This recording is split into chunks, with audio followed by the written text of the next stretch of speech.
I lost everything, but I did not give up. Hello, everyone. My name is Christina. I live in a small village called Midland. I am a mother of 3 children. Today, I want to tell you my story. It is not an easy story.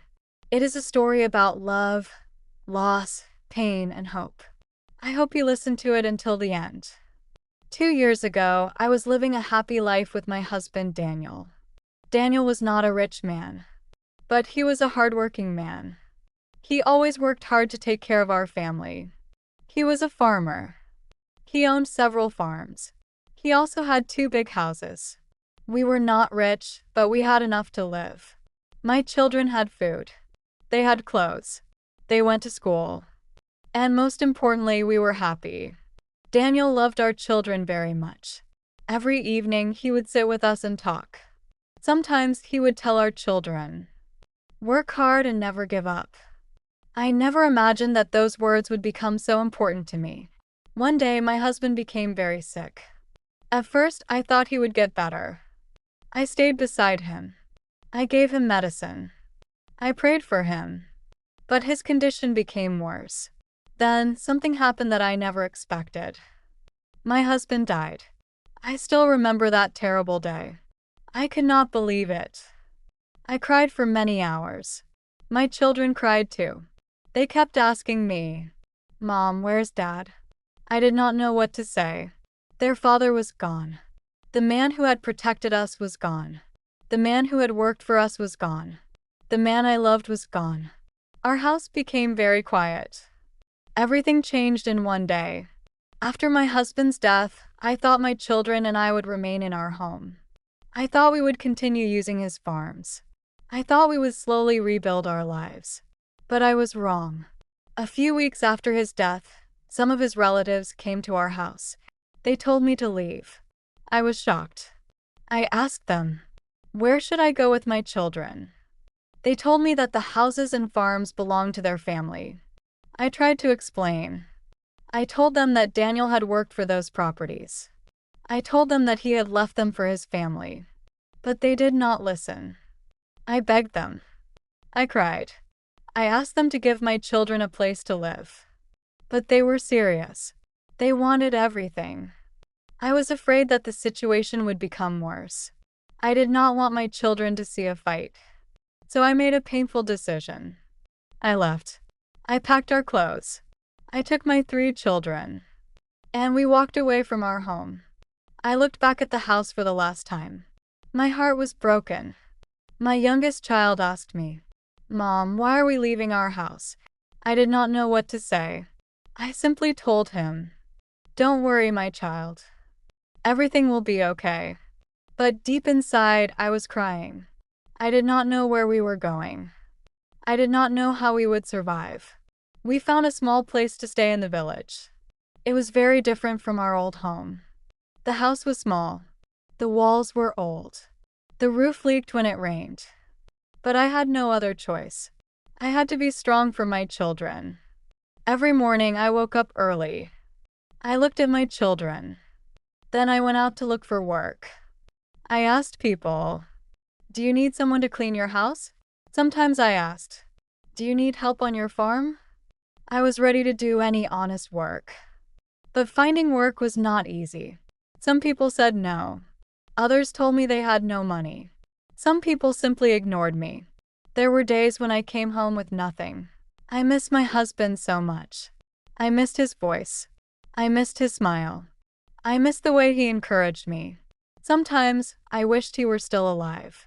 I wanted to tell him, "Daniel, I am trying. I am doing everything I can. I am taking care of our children." But he was not there to hear me. I felt alone. I felt tired. I felt helpless. But I still had my children. They needed me.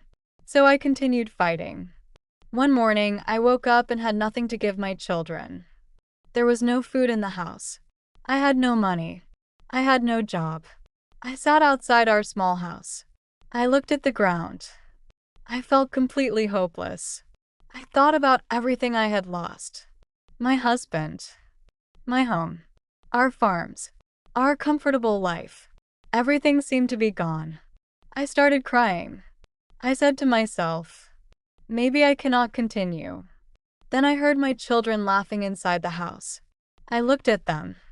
They were still young. They needed their mother. At that moment, I remembered something my husband used to tell me. He always said, Christina, when life becomes difficult, never give up. His words came back to my mind. I wiped my tears. I stood up.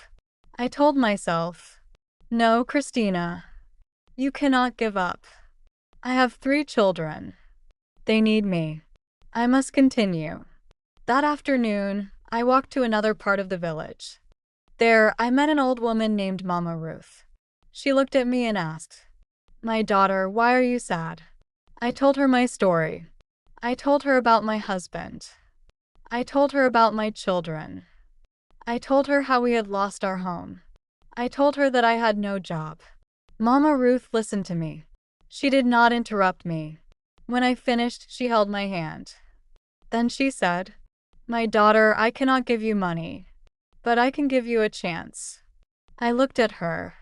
She showed me a small piece of land. She said, you can use this land. Grow vegetables here. Sell them in the village. I could not believe what I was hearing. It was a small opportunity, but to me it was a great gift. I thanked her with tears in my eyes. The next morning I started working. I planted vegetables. I watered them every day. I removed the weeds. I worked under the hot sun. Sometimes I was tired. Sometimes I wanted to stop. But I remembered my children. I continued working.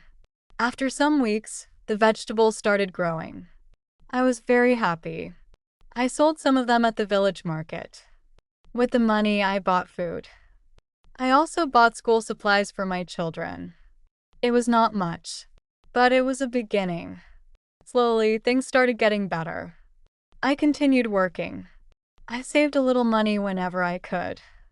My small garden became bigger. I started selling more vegetables. Life was still difficult, but I was no longer helpless. I had hope. Years passed. My children grew up. I worked hard to keep them in school. I wanted them to have the opportunities one did not have. My children never forgot what I had done for them. One day, my oldest child came to me. She held my hands and said, Mom, thank you. I asked her, for what? She said, you had nothing, but you still gave us everything. I could not stop my tears. I hugged her. I looked at my children. They were no longer little children. They had grown into strong and responsible young people. At that moment, I remembered their father. I looked at the sky and said, Daniel, I did it. I kept my promise. I took care of our children. My life has taught me many lessons. I learned that life can change very quickly. I learned that losing everything does not mean losing your future. I learned that sometimes people will hurt you. I learned that sometimes the people you expect to help you may not help you. But I also learned something very important. Never give up when life becomes difficult. Sometimes all you need is one small opportunity. For me, that opportunity was a small piece of land. It changed my life. I also learned to appreciate kindness. Mama Ruth did not give me a lot of money. She simply gave me a chance. But that chance changed everything. So, if you see someone struggling, please do not laugh at them. Do not judge them. You may not know their story. You may not know what they have been through. Sometimes, one kind word can give someone hope. Sometimes, one small act of kindness can change someone's life. And sometimes, a person only needs someone to say, I believe in you. Don't give up. Today, I am still not a rich woman. But I am happy.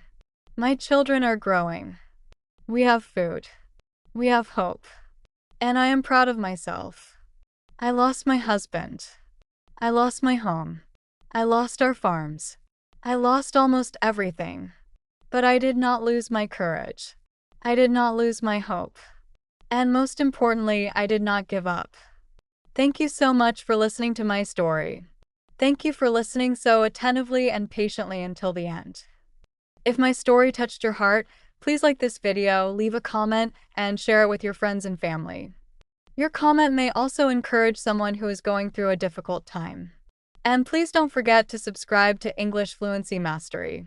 Here, you can improve your English through simple stories, useful vocabulary, pronunciation lessons, speaking practice, and easy English conversations.